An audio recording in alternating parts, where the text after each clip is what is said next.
Bonjour à tous et à toutes et bienvenue dans le Canal Psy, le podcast qui explore la psychologie moderne, ses racines philosophiques et ses applications concrètes dans notre quotidien. Je suis Daniela Moura, psychologue clinicienne, et aujourd'hui nous allons parler d'un sujet qui me fascine, le stoïcisme. Cette philosophie née il y a plus de 2000 ans et son étonnante proximité avec la thérapie cognitive et comportementale, ou TCC, que je pratique dans mon cabinet. Vous avez peut-être déjà entendu cette phrase. Marc Aurèle pratiquait la distanciation cognitive 2000 ans avant la TCC. Et si ce n'était pas une formule? Aujourd'hui, je vais vous montrer en quoi les stoïciens avaient déjà compris l'essentiel de ce que la psychologie scientifique démontre aujourd'hui. Que notre manière de penser influence profondément nos émotions et nos comportements. Le stoïcisme est une école de philosophie fondée à Athènes, au IIIe siècle avant Jésus-Christ. Ses figures les plus connues sont Épictète, Sénèque et Marc Aurèle, l'empereur romain qui était aussi un philosophe stoïcien. Mais contrairement à ce qu'on croit parfois, ce n'était pas une philosophie froide ou austère. C'était une philosophie du quotidien, une véritable psychologie pratique avant l'heure. Leur idée centrale était celle-ci. Ce ne sont pas les événements qui nous bouleversent, mais les jugements que nous portons sur ces événements. Prenons un exemple simple. Imaginez que vous ratez un entretien d'embauche. Ce qui vous fait souffrir alors, ce n'est pas l'entretien raté en soi, ce sont les pensées que vous allez générer. Par exemple, je suis nul, je n'y arriverai jamais, c'est la fin de ma carrière, etc. Cette idée, selon laquelle les événements génèrent des pensées qui portent des conséquences émotionnelles qui peuvent générer de la souffrance, les psychologues cognitifs la formalisent aujourd'hui dans un modèle qu'on appelle le modèle ABC, où A, ce sont les événements, B, la croyance, les pensées qui sont générées, et C, les conséquences émotionnelles de ces pensées. C'est exactement ce qu'Épictète disait déjà il y a 2000 ans. Albert Ellis, un des fondateurs de la thérapie cognitive moderne, l'a lui-même reconnu. Épictète m'a précédé de 2000 ans. Allons voir un peu de plus près ce qui dépend de nous et ce qui ne dépend pas de nous. Les stoïciens distinguaient deux catégories de choses dans la vie, ce qui dépend de nous et ce qui ne dépend pas de nous. Ce qui dépend de nous, ce sont nos pensées, nos choix, nos valeurs, nos efforts. Ce qui ne dépend pas de nous, c'est le temps qu'il va faire, les actions des autres, leurs pensées, la maladie, la mort, le hasard. Et selon eux, la souffrance naît souvent d'une confusion entre ces deux aspects, ce qui dépend de nous et ce qui ne dépend pas. On va prendre un exemple concret. Vous êtes rejeté par quelqu'un que vous aimez. Le rejet en soi, le fait que l'autre ne veuille pas de vous, ne dépend pas de vous. Mais la manière dont vous interprétez ce rejet, elle, dépend entièrement de vous. Si vous pensez « je ne mérite pas d'être aimé », vous souffrez davantage. Si vous pensez « c'est douloureux, mais cela ne remet pas ma valeur en question », vous commencez déjà à vous apaiser.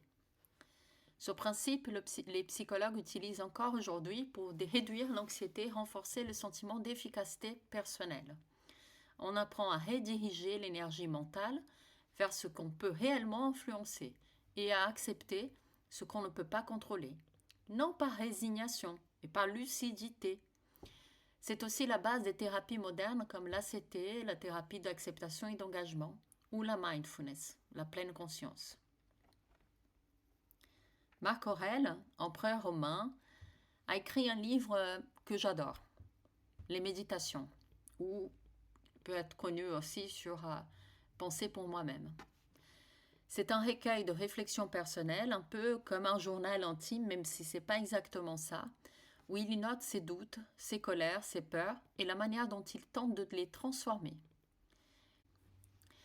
Ce n'est pas la chose qui te trouble, mais ton jugement sur la chose. Et tu peux effacer ce jugement ici et maintenant. Voilà ce qu'il écrit par exemple. C'est exactement la définition de la distanciation cognitive, c'est-à-dire cette capacité à observer ses pensées sans se confondre avec elles. Autrement dit, ce n'est pas parce que je pense quelque chose que cette pensée est vraie. Je peux la questionner, la reformuler, la relativiser. Marc Aurèle utilisait aussi une autre technique qui est étonnamment moderne et qu'on appelle aujourd'hui la préméditation des mots. Il allait s'imaginer régulièrement les pires scénarios possibles. Par exemple, perdre un proche, ou tomber malade, être trahi, vieillir. Mais attention, ce n'était pas un exercice de pessimisme, c'était une forme d'exposition mentale, un moyen d'apprivoiser la peur. Aujourd'hui, cette méthode existe toujours dans la TCC et on appelle ça l'exposition en imagination. On s'entraîne à faire face mentalement à ce qu'on redoute pour que le cerveau cesse de le vivre comme un danger immédiat. Marc Aurèle, sans le savoir, faisait déjà de la désensibilisation cognitive. On pense souvent que les stoïciens étaient insensibles, froids, impassibles, mais c'est une erreur. Les stoïciens ne cherchaient pas à supprimer leurs émotions, mais à les comprendre et à les réguler. Ils distinguaient deux types d'émotions. Les passions, qui naissent des jugements erronés. Il n'avait pas le droit de me faire ça, je ne supporterai jamais cette perte, etc. Et les bonnes émotions, ou eupathie, qui sont des réactions saines et proportionnées à la réalité. Par exemple, la tristesse face à une perte, la joie d'avoir agi avec justesse, la sérénité quand on est en accord avec ses valeurs. Le stoïcien ne se ferme pas à la douleur. Il apprend simplement à ne pas la laisser gouverner toute sa vie. Et c'est exactement l'objectif des thérapies cognitives, aider chacun à ressentir pleinement sans se laisser submerger.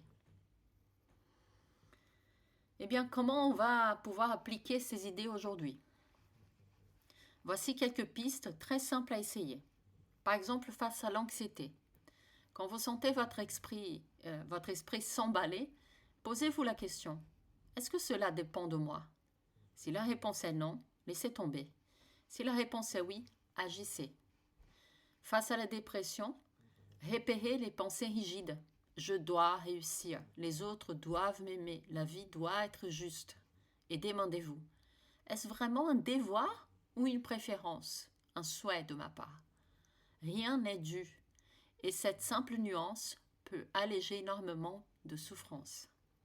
Face au perfectionnisme, faites la différence entre l'effort et le résultat. L'effort dépend de vous, le résultat, non. Et voici un petit exercice très concret.